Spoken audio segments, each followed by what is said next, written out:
अब हम शुरू करेंगे एक्सरसाइज 13.2 को, और इसमें आपको पता होना चाहिए मल्टीप्लिकेशन थ्योरम के बारे में, साथ ही साथ इंडिपेंडेंट इवेंट्स के बारे में भी। और अगर आपको नहीं पता हो आप जो सॉल्व पर है, तो हमने अब तक एनसीईआरटी के 13.1 के सभी क्वेश्चन को लगा लिया है। पिछले वाले पार्ट में देखिए, उसमें आपने सीखा कि कंडीशनल प्रोबेबिलिटी क्या होती है।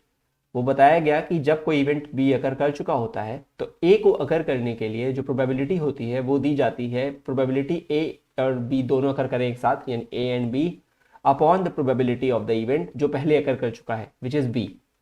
साथ ही साथ आपको यह भी बताया गया कि इसका अगर फ्लिप वर्जन हो, यानी ए अकर पहले कर चुका हो और तब बी अकर कर रहा हो, तो अभी भी वो ए एंड बी के सेम होती है occurrence probability as numerator divided by the probability of the event A this time.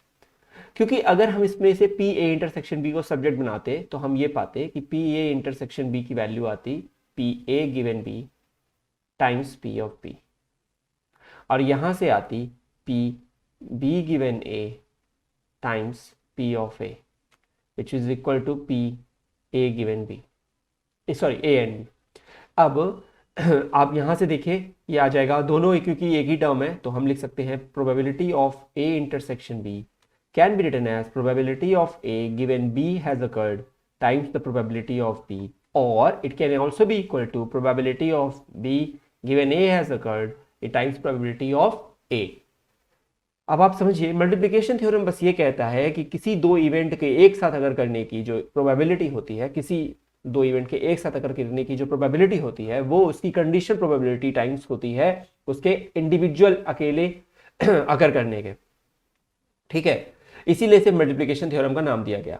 एक बात और यहां से हमें सीखनी चाहिए, जो है इंडिपेंडेंट इवेंट का केस। अब इंडिपेंडेंट इवेंट क्या है, देखिए इंडिपेंडेंट इवेंट के लिए आपको ऐसे समझना पड़ेगा कि एक प्रोबेबिलिटी जब निकाली जाए कि कोई इवेंट अकर कर चुका है और दूसरा इवेंट अकर कर रहा है, उसे कोई फर्क ही नहीं पड़ता कि उसने पहले अकर किया था या नहीं। यानी कि गिवन की मैंने कहा कि बी अकर कर चुका है, लेकिन ए को अकर करने के लिए कोई चेंज नहीं होता, यानी अभी भी वो ए के ही अकर करने की प्रोबेबिलिटी है, यानी ए इंडिविजुअल अकर करता वो सेम आ जाती है। कहने का मतलब है कि बी अकर कर चुका है, B has occurred. Now if A has to occur, will the probability change if it has occurred independently alone? No. इसीलिए इसे हम इंडिपेंडेंट इवेंट की कैटेगरी बोलते हैं। ये दोनों के लिए सेटिस्फाइड करती है, यानी अगर ए अकर कर चुका हो और बी तब अकर कर रहा हो तो कोई फर्क नहीं पड़ता बी को, प्रोबेबिलिटी दोनों के लिए सेम रहेगी। इस ऐसा करने से होगा क्या, आप अगर इस टर्म को देखें, इन दोनों टर्म्स को देखें जरा, तो आप ये पाएंगे कि मैं ये लिख सकता हूं कि probability of A and B now can be replaced by, देखिए A given B is nothing but probability of A times it will become the second वाले केस में आप इसको पी ऑफ बी से रिप्लेस करते हैं, ले देके दोनों सेम ही आ जाएगा। तो probability of A and B is same as probability of A times probability of B, that is independent events. ये म्यूचुअली एक्सक्लूसिव एक वर्ड होता है, उससे अलग है। म्यूचुअली एक्सक्लूसिव ये कहता है कि नल सेट होगा, नल होगा, यानी कि दोनों के साथ अगर करने की प्रोबेबिलिटी जीरो है। ठीक है, तो probability A intersection B zero होती है, लेकिन प्रोबेबिलिटी ए एंड बी जब होता है इंडिपेंडेंट इवेंट्स में तो वो P A into P B हो जाता है। Let's start solving question number 1 now. If P A and P B are given, find P A intersection B. अगर ए एंड बी इंडिपेंडेंट है, अगर ए एंड बी इंडिपेंडेंट है तो हमें पता है कि A intersection B is nothing but P of A times P of P. Simple है, फॉर्मूला बताया। ये तो बहुत ही इजी केस है, तो जब तक लैंग्वेज वाले में फाइट होता है बेटा, इसमें तो सब ठीक है। तो ये हो जाएगा 3/25, that's probability of A intersection B. Done. इसमें और कुछ दिमाग लगाना नहीं है, फॉर्मूला बेस्ड क्वेश्चन है, दिस इज इनफ। ठीक है, नेक्स्ट करते हैं। अब इसको करते हैं। 2 cards are drawn at random and without replacement from a pack of 52 playing cards. ठीक है, तो इवेंट ए है drawing ah, event A is like drawing a black card. यही एक इवेंट ही को 2 बार अकर कराया गया है। सुनिए मेरी बात को, इस क्वेश्चन को समझने की कोशिश करिएगा। वो कह रहा है कि फाइंड प्रोबेबिलिटी कि दोनों कार्ड ब्लैक हो, एक बस रिप्लेस नहीं करते हो, आप निकालते हो और रख देते हो। तो मैं ये कहना चाहता हूं कि यही इवेंट है 2 बार अकर किया है, पर डिफरेंट कंडीशंस में अकर किया है, पर डिफरेंट कंडीशंस में अकर किया है। तो मल्टीप्लिकेशन थ्योरम क्या कहता है प्रोबेबिलिटी का? मल्टीप्लिकेशन थ्योरम ये कहता है कि प्रोबेबिलिटी, सबसे पहले तो हम समझेंगे कि प्रोबेबिलिटी की पहली बार एक ब्लैक कार्ड है, drawing a black card for the first time, that is probability of A, the event ए। अभी कितने ब्लैक कार्ड होते हैं आपको पता है? 26 ब्लैक कार्ड होते हैं, 26 ब्लैक होते हैं और 26 रेड होते हैं, करेक्ट। अब आपको पता है उसमें टोटल 52 कार्ड्स हैं, उसमें से मुझे 26 में से कोई एक ही कार्ड चाहिए जो ब्लैक निकला है, तो फेवरेबल मेरे पास 26 चॉइसेस हैं, टोटल जो टोटल मेरे पास पॉसिबल वो है कार्ड्स है वो 52 है। So this is 1/2. So the occurrence of first as black card is 1/2. That's the probability. अब मैं ये कह रहा हूं कि प्रोबेबिलिटी ए गिवन ए अकर कर चुका है, यानी कि पहला कार्ड ब्लैक है, क्या भरोसा है, क्या भरोसा नहीं है, क्या संभावना है कि सेकेंड कार्ड भी ब्लैक आ जाए। आप समझ रहे हैं इस बात को? तो ए अगर कर चुका है, the event A has occurred, the A event was getting a black card, it has done.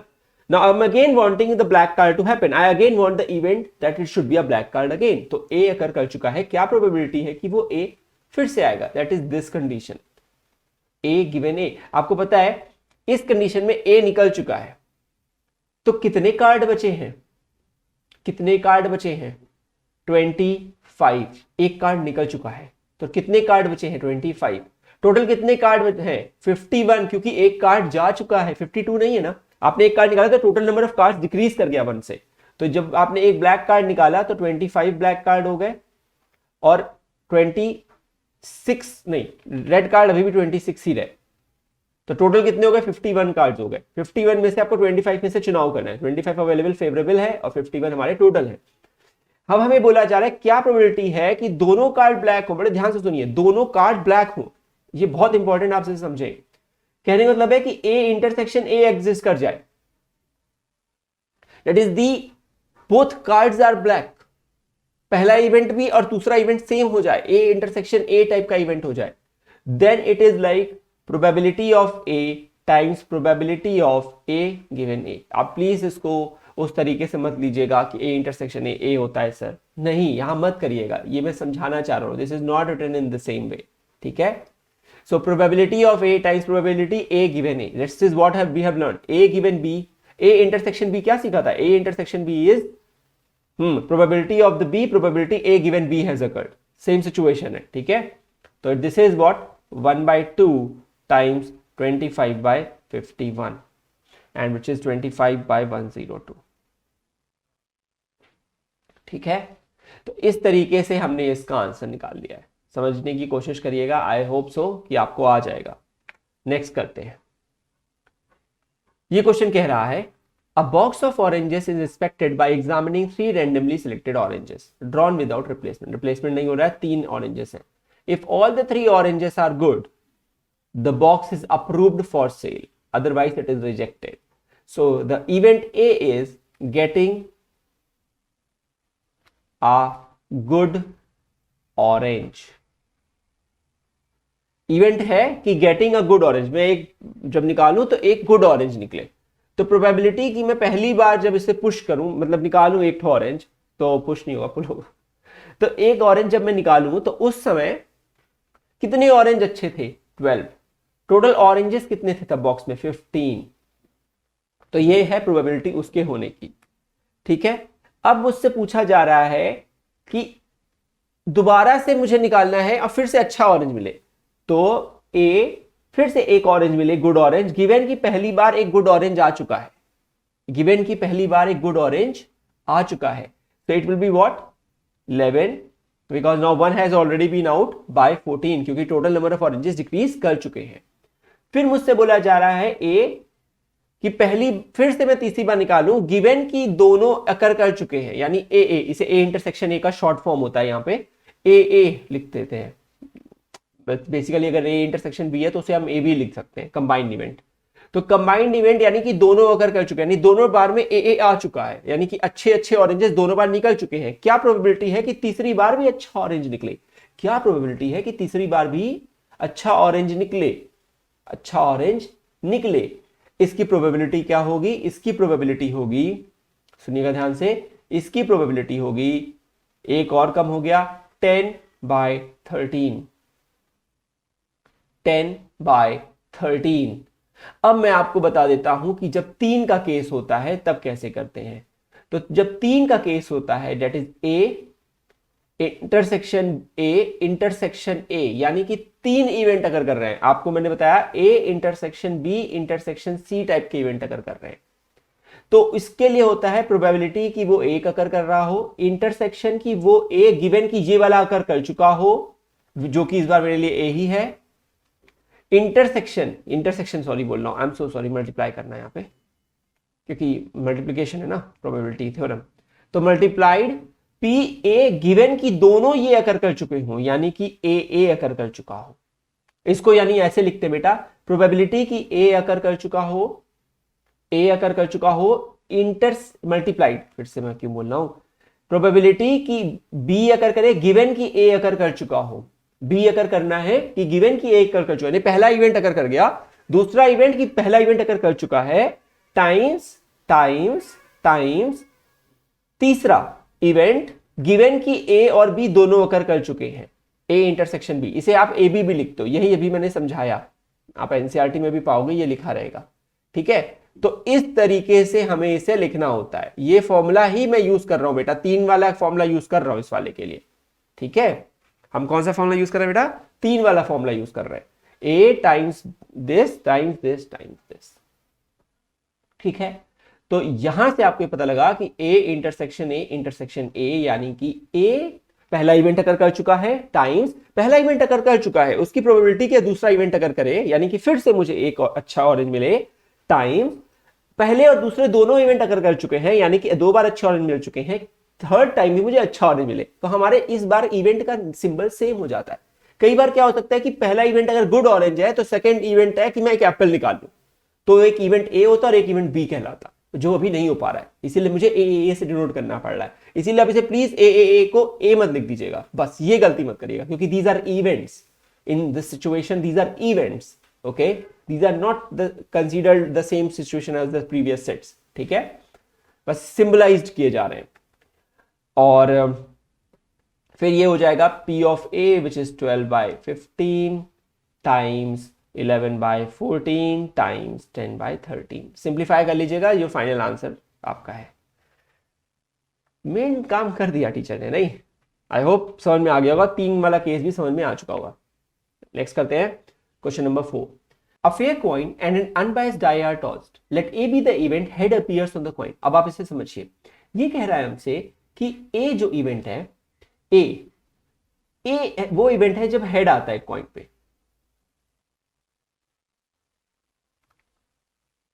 तो आपको पता है कि हेड आने की जो प्रोबेबिलिटी है दैट इज 1/2। जब भी हम एक सिक्का उछालते हैं तो जब हेड आते हैं तो वो 1/2 प्रोबेबिलिटी होती है, करेक्ट। अच्छा, फिर हमसे बोला जा रहा है बी क्या है, 3 ऑन द डाई आ जाए। अब डाई पे 3 आ जाए, अब आप ऐसे सोचिए कि जो प्रोबेबिलिटी है बी के आने की, इट विल बी 1/6। वाई? क्योंकि एक डाई में बस 6 नंबर होते हैं, उसमें से एक ही 3 होता है, एक ही तो होता है वो, तो एक ही तरीका, एक ही फेवरेबल आउटकम है, और 6 टोटल आउटकम्स है, तो 1/6। अब अगर हम दोनों को एक साथ उछालते हैं तो, या दोनों को एक साथ फेंकते हैं, तो बेसिकली जो कॉम्बिनेशन है वो है हेड आ जाए, फिर 1 आए, हेड आए और 2 आए, है ना? आप समझ रहे हैं, होशियार हो गए अब तक तो। हेड आए 4, हेड आए 5, हेड आए 6। दूसरा क्या हो सकता है, टेल आ जाए, ऐसे क्यों लिख रहा हूं मैं, एक सेकेंड, टेल आ जाए 1 आ जाए, टेल आ जाए 2 आ जाए, टेल आ जाए 3 आ जाए, टेल आ जाए 4 आ जाए, टेल आ जाए 5 आ जाए, और टेल आ जाए 6 आ जाए, ठीक है। तो ये हो जाएगा हमारा, ये क्या कहलाएगा, ये हमारा कहलाएगा टोटल सैंपल स्पेस। इस केस से हमें यह पता करना है कि ए इंटरसेक्शन बी टाइप का प्रोबेबिलिटी क्या होगा। पहले तो सेट क्या होगा, ए इंटरसेक्शन बी का मतलब है कि हेड भी आ जाए और 3 भी आ जाए, तो ऐसा सिर्फ एक ही केस है। कितने केस है टोटल? 12 केसेस हैं। तो यानी प्रोबेबिलिटी कि ए इंटरसेक्शन बी अकर कर जाए, इट इज 1/12। अगर आपको कभी भी यह शो करना हो कि दोनों इवेंट इंडिपेंडेंट है कि नहीं, तो आपको सिर्फ यह शो करना होता है कि ए इंटरसेक्शन बी की value P A times P B आ रही है कि नहीं आ रही है। अगर आ रही है तो वो है, इस केस में है, क्योंकि पी ए जो है वो आया 1/2 और प्रोबेबिलिटी ऑफ बी थी 1/6 विच इज 1/12, और ये भी कितनी आई थी 1/12। Hence these are independent events. So A and B are independent events, yes, ठीक है। नेक्स्ट करते हैं Question number 5. A die marked 1, 2, 3 in red and 4, 5, 6 in green is tossed. Let A be the event, the number is even. Okay?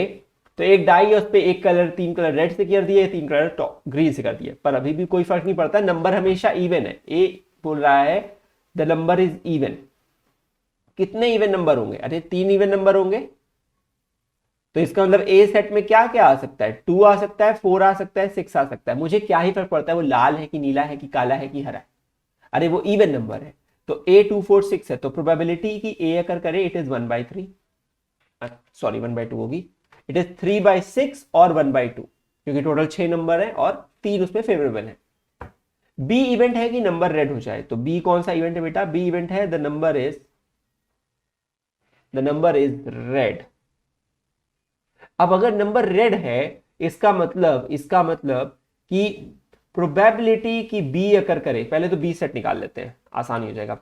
B set में कौन कौन से number आ सकते हैं? रेड नंबर, तो 1 2 और 3, यही 3 नंबर आ सकते हैं क्योंकि वही 3 रेड कलर में है। तो प्रोबेबिलिटी की बी अगर करे, इसके लिए होगा फिर से 3/6 विच इज 1/2 अगेन, क्योंकि 3 फेवरेबल हैं और टोटल 6 है। अगर मुझे अब ए इंटरसेक्शन बी निकालना होता तो वो क्या होता कि नंबर इवन भी हो और रेड भी हो। ऐसा सिर्फ एक ही नंबर है जो इवन भी है और रेड भी है, वो है 2। करेक्ट? तो ए इंटरसेक्शन बी सेट में सिर्फ और सिर्फ एक ही एलिमेंट आता है। सही बात है। तो अगर मैं निकालूं कि प्रोबेबिलिटी क्या होगी ए इंटरसेक्शन बी की, तो वो होगी 1/6, क्योंकि एक ही फेवरेबल आउटकम है और 6 टोटल आउटकम है। ये तो अब बहुत आसान हो गया होगा। अब आप एक बार पीए टाइम्स पीबी कैलकुलेट कर लीजिए और वो देखिए कि ए इंटरसेक्शन बी के बराबर आ रहा है कि नहीं। तो 1/2 टाइम्स 1/2 होगा, जो कि 1/4, which is not equal to 1/6, and hence this are not independent events. So A and B are not independent because the product of individual probability is not equal to their and combined probability. Okay, समझ गए बात को? Next, let E and F be the events with this is this. ये तो बहुत घटिया सवाल है, मतलब this is like the least, ये क्वेश्चन 1 होना चाहिए था। P E times P times जो भी बोल रहा हूँ मल्टीप्लाई कर लो बस, तो ये हो जाएगा 3/10 which is what 9/50। Do you think that it is equals not equals to? Obviously नहीं है ई इंटरसेक्शन एफ के, और अगर नहीं है तो इंडिपेंडेंट नहीं है, नॉट इंडिपेंडेंट। बहुत बकवास सवाल था। नेक्स्ट करते हैं। Given that the events and this find P if they are mutually exclusive. बहुत ही अच्छा क्वेश्चन है। म्यूचुअली एक्सक्लूसिव मैंने बताया था वो केस होता है जबकि इंटरसेक्शन वाली प्रोबेबिलिटी 0 देती है, यानी कि इवेंट इंडिपेंडेंट नहीं, म्यूचुअली एक्सक्लूसिव है, मतलब कि वो एक दूसरे के एंड प्रोबेबिलिटी, यानी उनका जो कंबाइंड होने का जो चांस है वो नल है, 0 है, एग्जिस्टेंस ही नहीं है, मतलब नल सेट है। ठीक है, तो अब हम इसे कैसे करें? सेट नल है, प्रोबेबिलिटी 0 होती है। तो सुनिए एक बात को, मुझे पता है कि पी ए यूनियन बी का फॉर्मूला बताया गया था 11th में, वो था P A plus P B minus P A intersection B. P A union B कितना है 3/5, पी ए कितना है 1/2 और पी बी कितना है small P minus P A intersection B. सही है। अब मुझे पहले वाले केस के लिए सॉल्व करना है जब म्यूचुअली एक्सक्लूसिव हो। तो जब म्यूचुअली एक्सक्लूसिव होते हैं, जब क्या होते हैं? म्यूचुअली एक्सक्लूसिव होते हैं, तब ए इंटरसेक्शन बी जो होता है वो 0 होती है, प्रोबेबिलिटी जो होती है वो 0 होती है, क्योंकि ए इंटरसेक्शन बी एक नल सेट होता है। That's the definition for mutually exclusive. सभी एक्सक्लूसिव इवेंट्स एक दूसरे की बाउंड्री के बाहर होते हैं, मतलब अंदर नहीं, ओवरलैप नहीं करते, कोई कॉमन सेट नहीं होता। तो फिर इंटरसेक्शन 0 होता है प्रोबेबिलिटी। तो अब हमें क्या करना है? इसको पुट कर देना है। तो 3/5 equals to 1/2 plus P. This implies P की वैल्यू आएगी 3/5 minus 1/2 which is equals to 6 minus 5 1/10। Simple में इसमें क्या है? 12th में क्या ही बताना है इसमें? नहीं, 12th क्लास में थोड़ी कोई डिफरेंस बताएगा इसका, फ्रैक्शन न्यूमरेटर कैसे सिंप्लीफाई करते हैं। अच्छा, इंडिपेंडेंट है। अगर ये इंडिपेंडेंट है, अगर ये इंडिपेंडेंट है तो पी ए इंटरसेक्शन बी का जो वैल्यू होगा वो P A times P B होगा। क्या होगा? P A times P B होगा, यानी पी ए कितना था 1/2, पी बी कितना था P, तो 1/2 P होगा। क्या होगा? 1/2 P होगा। तो मुझे रिप्लेस करना है वहां पे, इस इक्वेशन 1 में रिप्लेसमेंट हो रहा है बेटा, सारा रिप्लेसमेंट इसी इक्वेशन 1 में हो रहा है, ठीक है। This is the core equation जिसको सिंप्लीफाई करना है। तो ये हो जाएगा, ठीक है, तो क्या हो जाएगा 3/5, थोड़ा सा साइड हो गया हूं मैं, 3/5 equals to 1/2 plus p minus 1/2p, या p/2 लिख देते हैं, जल्दी हो जाएगा सॉल्व। 1/2p का मतलब p/2 होता है। तो इसको इधर बुलाएंगे तो 3/5 माइनस 1/2, अभी सॉल्व किया था, 6 माइनस 5 1/10 आता है, और ये हो जाएगा p/2। तो this implies what, p/2 is equal to 1/10, और this implies what, p is equals to 5, no 1/5, क्या बोल रहा हूँ, प्रोबेबिलिटी तो एक केस में प्रोबेबिलिटी 1/5 आई और एक केस में प्रोबेबिलिटी क्या आई थी, 1/10 आई थी। समझ गए बात को, हो गया, सिंपल सा क्वेश्चन था, सिंपल सा आंसर था, इजी। नेक्स्ट करते हैं, ये लास्ट है, इसके बाद नेक्स्ट वाले पार्ट में करता हूं, ठीक है। तो let A and B be independent events with P A and P B दिया हुआ है। अब मुझे निकालना है पी ए इंटरसेक्शन बी, बुद्धि लगाओ। P A intersection B independent event के केस में होता है P A times P B, correct. बहुत ही सिंपल क्वेश्चन है, 0.3 times 0.4 which is 0.12, that's my answer for the first part, ठीक है। नेक्स्ट करते हैं सेकेंड, पी क्या बोल रहा है मुझे, A union B, P A union B क्या होगा, it will be P A plus P B minus P A intersection B, सही बात है।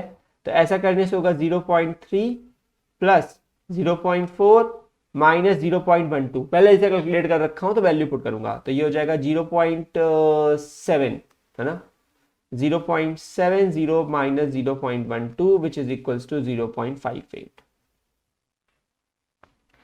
That's this answer for the second part. Next करते हैं PA given B. अब मुझे सब कुछ पता है, PA given B has occurred is nothing but equals to A intersection B divided by probability of B. In this case it will be 0.12 upon 0.4, तो 12/40 हो जाएगा। Basically it will be 12/40 is 3/10, आप सिंप्लीफाई कर लेना, 0.3 आ जाएगा, सीधे सीधे हटाओ, सब पॉइंट में लिखा हुआ है, तो 0.3 हो जाएगा। और पी बी गिवन ए निकालना है, अब पी बी गिवन ए, तो ये हो जाएगा probability A intersection B that's same upon probability of A. बहुत ही बकवास क्वेश्चन कर रहा हूं मैं, क्या ही बोलूं आपको। तो ये जाएगा 0.12 by 0.3 which is 0.4, that's the answer. अरे बेसिकली पी ए कट जाएगा, पी बी बचेगा, वही आना है, लिख दिया हूं बस, है ना। अच्छा ये सब तो चलता रहेगा। This marks the completion till question number 8। हम इसके आगे वाले पार्ट में 9 से करेंगे ऑब्वियसली, और मुझे लगता है आप लोगों को समझ में आ रहा होगा। बहुत इजी चैप्टर अभी तक, बहुत टिपिकल पार्ट जब आएगा तो करूंगा, आर डी शर्मा जब करूंगा तब ज़्यादा मजा आएगी। Till then thanks for watching, see the next video, take care.